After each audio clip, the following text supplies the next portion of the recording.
Sebanyak 21 warga binaan pemasyarakatan (WBP) dari Lembaga Pemasyarakatan Perempuan Kelas 2A Denpasar, Bali meninggal dunia seusai menenggak cairan disinfektan yang dicampur di dalam minuman kemasan.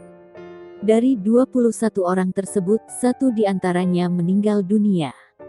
Kepala Lapas Perempuan Kelas 2A Kerobokan Lulu menjabarkan kronologi kejadian. Sejumlah warga binaan datang ke klinik dan mengeluhkan sakit perut hingga muntah-muntah.